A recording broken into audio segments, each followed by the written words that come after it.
Okay, so I'm testing a DuraZone fresh air damper. It's a spring close. And it's currently being energized.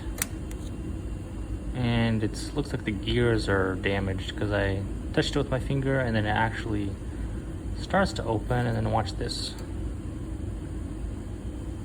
And this motor in my hand is actually extremely hot. And it flies back closed.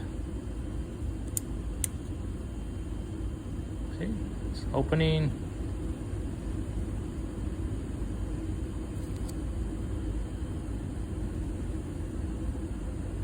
Almost there.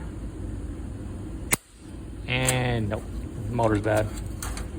Gears on there are shot, probably damaged. So we can't actually source replacement motor, so we have to replace the whole damper, unfortunately.